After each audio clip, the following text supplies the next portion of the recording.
ನೆಲಮಂಗಲ ರಾಗಿ ಖರೀದಿ ಕೇಂದ್ರದಲ್ಲಿ ವಸೂಲಿ ವಾಸನೆ. ನೋಡಿ ಈ ಥರ ಅಮೌಂಟ್ ಇಸ್ಕೊಂಡ್ರೆ ರಾಗಿ ಹಾಕೋದಕ್ಕೆ ಒಟ್ಟು 50 ಕ್ವಿಂಟಲ್ ಹಾಕಿದ್ದೀನಿ ರಾಗಿ. ಅದರಲ್ಲಿ 1.5 ಕ್ವಿಂಟಲ್ ವಾಪಸ್ ಕೊಡ್ಬೇಕು. ಆಮೇಲೆ ಅಮೌಂಟ್ ಏನು ಕೊಟ್ಟಿದ್ದೀನಿ ಅದನ್ನು ವಾಪಸ್ ಕೊಡ್ಬೇಕು. ಅದು 3 ದಿವಸ ಇಲ್ಲೇ ಇದ್ದೀನಿ. ಬೆಳಗ್ಗೆ ಸಂಜೆವರೆಗೂ 3 ದಿನ ಒಟ್ಟು ರಾಗಿ ಹಾಕಿ ನಡೆಯೋಕ್ಕಾಗಲ್ಲ. ಎಷ್ಟು ಕ್ವಿಂಟಲ್ ರಾಗಿ? 50 ಕ್ವಿಂಟಲ್ ರಾಗಿ ಹಾಕಿ. ಅಮೌಂಟ್ ಎಷ್ಟು ಕೊಟ್ಟಿದ್ದೀರಾ? ಅಮೌಂಟು ಅವ್ರಿಗೆ ಇವ್ರಿಗೆ ಚೀಲ ಹಾಕೋರಿಗೆ ಖಾಲಿ ಚೀಲ ಕೊಡೋರಿಗೆ 200 ರೂಪಾಯಿ ಕೊಟ್ಟಿದ್ದೆ. ಆಮೇಲೆ ಚೆಕಿಂಗ್ ಮಾಡಿದವ್ರಿಗೆ 500 ರೂಪಾಯಿ ಕೊಟ್ಟಿದ್ದೆ. ಆಮೇಲೆ ತಿರ್ಗಿ ರಾಗಿ ತುಂಬ ಅನ್ಲೋಡ್ ಮಾಡೋರಿಗೆ 600 ರೂಪಾಯಿ ಕೊಟ್ಟಿದ್ದೆ. ಅವರೇ ಕೇಳ್ತಾರಾ? ಅವ್ರಿಗೆ ಕೇಳ್ತಾರೆ, ಬಾಯ್ಬಿಟ್ಟೆ ಕೇಳ್ತಾರಾ? ಕಾಸು ಕೊಡಪ್ಪ ಚೆಕಿಂಗ್. ಕೊಡ್ಲಿಲ್ಲ ಅಂದ್ರೆ ಏನು ಮಾಡ್ತಾರೆ? ಕೊಡ್ಲಿಲ್ಲ ಅಂದ್ರೆ ಏನು ಮಾಡ್ತಾರೆ? ವಾಪಸ್ ತಗೊಂಡೋಗುವಂತಾರೆ. ರಾಗಿನ ವಾಪಸ್ ತಗೊಂಡೋಗುವಂತಾರೆ. ನೆಲಮಂಗಲ ರಾಗಿ ಖರೀದಿ ಕೇಂದ್ರದಲ್ಲಿ ಐಡಿ ಕಾರ್ಡ್ ಧರಿಸದ ಅಧಿಕಾರಿ ಯಾರು, ರೈತರಾರು, ಏಜೆಂಟರುಗಳಾರು ಎಂದು ತಿಳಿಯದ ಸ್ಥಿತಿಯಲ್ಲಿ ರಾಗಿ ಖರೀದಿ ಕೇಂದ್ರದಲ್ಲಿ ಹಣ ಕೊಡಿಸುವಂತೆ ಕಣ್ಣೀರು ಹಾಕಿದ ಅಂಗವಿಕಲ ರೈತ, ಸಹಾಯಕ್ಕೆ ಬಂದ ಕೆಆರ್ಎಸ್ ಕಾರ್ಯಕರ್ತರು. ಹಣ ಕೊಡಿಸುವುದಾಗಿ ಭರವಸೆ. ಹೌದು ವೀಕ್ಷಕರೇ, ಹೇಳಿ ಕೇಳಿ ರೈತ ದೇಶದ ಬೆನ್ನೆಲುಬು. ಇಂಥ ರೈತನಿಗೆ ಈ ರೀತಿಯಾದ ಅನ್ಯಾಯ ನಡೆಯುತ್ತಿರುವ ಬಗ್ಗೆ ಕೇಳಿ ಬಂದಿರುವುದು ದುರದೃಷ್ಟಕರವಾಗಿದೆ. ತಿಂಗಳಗಟ್ಟಲೆ ರೈತ ಕಷ್ಟಪಟ್ಟು ದುಡಿಯುವ ಬೆಲೆಗೆ ಈ ರೀತಿಯ ಮೋಸವಾಗುತ್ತಿರುವ ಆರೋಪ ಬಂದಿರುವುದರಿಂದ ತಾಲೂಕು ಅಧಿಕಾರಿಗಳು, ಜಿಲ್ಲಾಧಿಕಾರಿಗಳು ಗಮನ ಹರಿಸಬೇಕಾದಂತಹ ಅನಿವಾರ್ಯತೆ ಎದುರಾಗಿದೆ.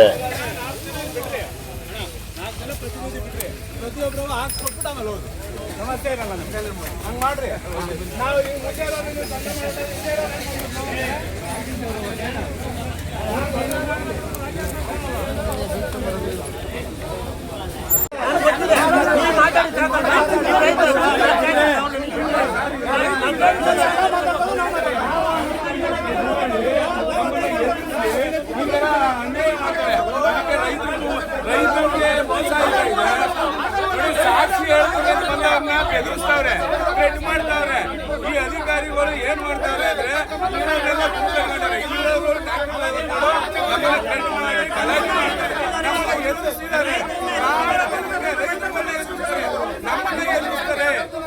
ಏನ್ ಮಾಡ್ತಾ ಇದಾರೆ ಅಂದ್ರೆ ಎಲ್ಲ ಸುತ್ಕೊಂಡು ಇವರು ನಮ್ಮನ್ನ ಏನು ಕಲಿಸ್ರಿ, ಯಾರು ಕಲಿಸ್ರಿ ಅನ್ನೋ ಲೆಕ್ಕ ಬಂದರೆ ಇದು ಮುಂದೆ ಶಾಸಕರಿಗೆ ನಾನು ಹೇಳೋದು ಮನವಿ ಮಾಡಿ ಇಲ್ಲಿ ರೈತರಿಗೆ ಅನ್ಯಾಯ ಆಯ್ತಾ ಇದೆ, ಅಧಿಕಾರಿಗಳ ಮೇಲೆ ಕ್ರಮ ತಗೋಬೇಕು ಅಂತ ಹೇಳಿ ನನಗೆ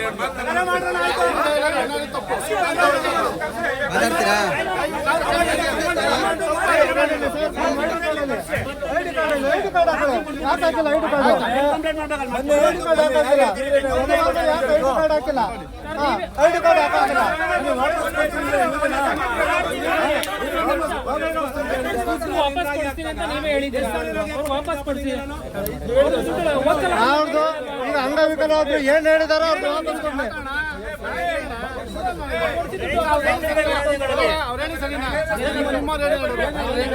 ನಾನು ರೌಡಿ ಜಮಾ ತಗೊಂಡಿದ್ದೀನಿ.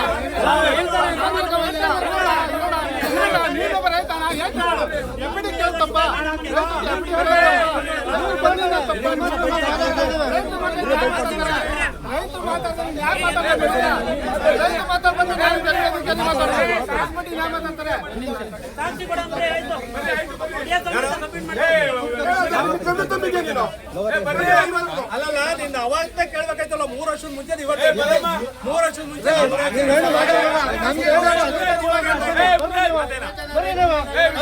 ನಾನೇನು ಮಾತಾಡ್ತಿಲ್ಲ.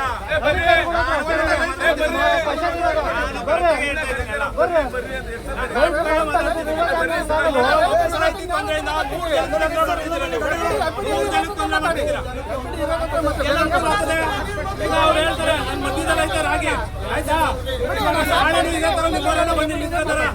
ಹಣ ಒಂದು ಕೆಲಸ ಮಾಡ್ರಿ, ಒಂದು 4 ಜನ ಪರ್ಮನೆಂಟ್ ಬೆಳೆಸಿ ಬಿಟ್ಬಿಡ್ರಿ, ಬಿಡ್ರಿ ನಿಮ್ಮ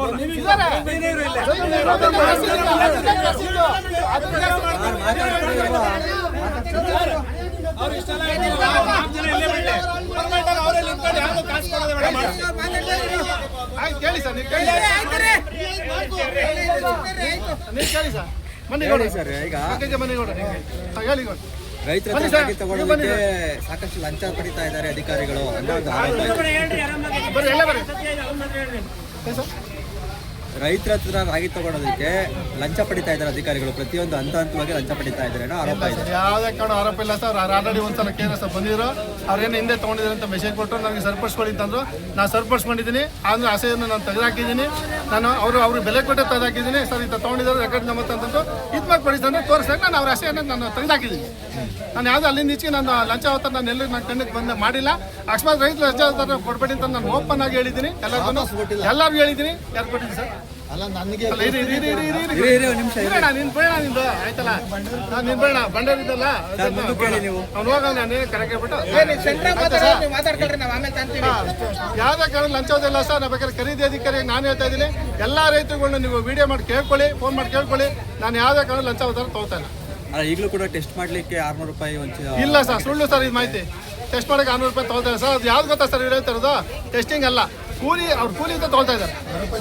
ಅದು ನಮ್ಮ ಸರ್ಕಾರ ಆದೇಶ ಏನಿದೆ, ರೈತ ಸುದ್ದಿ ಕೆಳಗಡೆ ಸುದ್ದಿ ರೈತ ಕೊಡ್ಬೇಕು ಅಂತ ಕಾನೂನು ಇರೋದು. ಕೆಳಗಡೆ ನಾವು ಸುದ್ದಿ ಮೇಲೆ ಅವ್ರು ಜಲ್ದಿ ಮಾಡಿ ಸುದ್ದಿ ಮೇಲೆ ನಾವು ತಗೋಬೇಕಾದ್ರೆ ನಮ್ಮ ಜವಾಬ್ದಾರಿ ಇರೋದು. ಅವ್ರು ಏನಂತಾರೆ ಇರಿ ಸರ್, ಒಂದು ನಿಮಿಷ ನಾನು ನೋಡಿ ಸರ್, ನಾನು ಓದಿದ್ದೀನಿ, ನಾನು ಓದಿದ್ದು ಹೇಳ್ತೀನಿ, ನೀವು ಹೇಳಿ ಸರ್. ಸರ್ಕಾರ ಆದೇಶ ಇರೋದು ಅವರು ಜಲ್ದಿ ಮಾಡಿ ರೈತರು ಕೆಳಗಡೆ ಕೊಟ್ಟ ಮೇಲೆ ನಾವು ತುಂಬ್ಕೋಬೇಕು ಅಂತ ಇರೋದು ನಮಗೆ ಆದೇಶ. ಅದೇ ಸರ್, ಅದರಿಂದ ಅವರು ಸುರಿಯೋಕ್ಕಾಗಲ್ಲ. ನಾವೇ ಒಂದಷ್ಟು ಕೊಟ್ಕೊಂಡು ನಾವು ಮಾಡ್ಕೋತೀವಿ ಅನ್ನೋದಕ್ಕೋಸ್ಕರ ಅದನ್ನು ಅವ್ರು ಕೊಟ್ಕೋತಾ ಇದ್ದಾರೆ. ಅದಕ್ಕೂ ನಮಗೂ ಸಂಬಂಧ ಇಲ್ಲ. Okay, thank you. Thank you. ಹೇಳಿ ಈಗ